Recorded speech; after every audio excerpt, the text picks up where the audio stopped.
নমস্কাৰ বন্ধুসকল, স্বাগতম জনাইছোঁ মোৰ চেনেললৈ পুনৰ এবাৰ। আৰু আজি মই আপোনালোকলৈ লৈ আহিছোঁ ৰেষ্টুৰেণ্ট ষ্টাইল প্ৰন কাৰী ৰেচিপি। তাৰ বাবে মই এনেকৈ সৰু সৰু যিবোৰ আমাৰ বিলাহী হয়, সেই কণ বিলাহীটো এনেকৈ গেছত পুৰি ল'লোঁ আৰু লৈছোঁ দুটা ডাঙৰ ডাঙৰ পিঁয়াজ, কণ বিলাহী পুৰি লোৱা, আৰু এইটো কেঁচা বিলাহী ডাঙৰ যিটো সৰু সৰুকৈ কাটি লৈছোঁ। এয়া হৈছে জলকীয়া আৰু এয়া আদা নহৰুৰ পেষ্ট।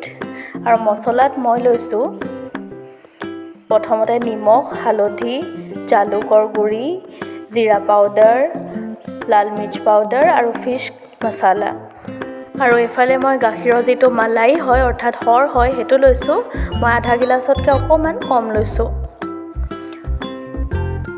এতিয়া মই প্ৰথমতে কেৰাহীখনত অকণমান মিঠাতেল দিছোঁ আৰু যিখিনি পিঁয়াজ সৰু সৰুকৈ কাটি লৈছিলোঁ সেইখিনি দি দিছোঁ। আৰু এইখিনি এতিয়া ভালদৰে ভাজি ল'ম। তাৰপাছত আদা নহৰু পেষ্টটো দি দিম, জলকীয়া দিলোঁ আৰু বিলাহীখিনিও দি দিলোঁ।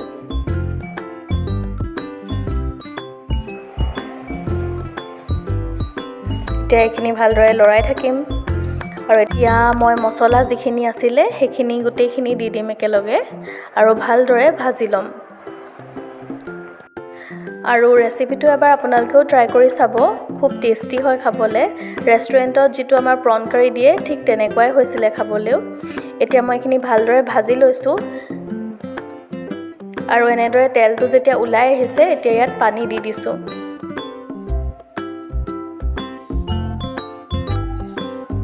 পানী দিয়াৰ পাছতো মই 10 মিনিটমান এনেকৈ ভাজি আছোঁ।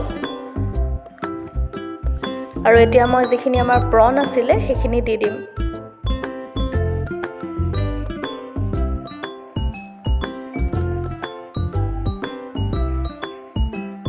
এতিয়া মই আকৌ এইখিনি 10 মিনিটমানৰ কাৰণে এনেদৰে ভাজি থাকিম আৰু তাৰ পাছত পানী দি পেলাই অলপ সময়ৰ কাৰণে ঢাকি দিম। এতিয়া মই এইখিনি আকৌ 20 মিনিটমানৰ কাৰণে সিজিবলৈ দিম।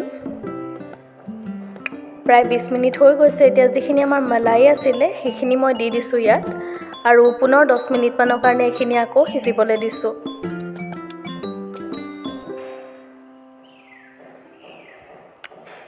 শেষত মই কচুৰি মেথি অকণমান লৈছোঁ আৰু সেইখিনিও ইয়াত মোহাৰি পেলাই দি দিছোঁ। তেতিয়া ফ্লেভাৰটো খুব ধুনীয়া আহে। আৰু প্ৰন কাৰী আমাৰ ৰেডি হৈ গ'ল। দেখিছে নহয় কিমান ইজি হয় আৰু খাবলৈ খুব বেছি টেষ্টি হয়। আপোনালোকেও এবাৰ ট্ৰাই কৰি চাব আৰু কেনেকুৱা পালে মোক জনাব। আৰু যদি মোৰ ৰেচিপিটো ভাল লাগিছে ভিডিঅ'টো লাইক কৰি দিব, শ্বেয়াৰ কৰিব আৰু মোৰ চেনেলটো ছাবস্ক্ৰাইব কৰিব।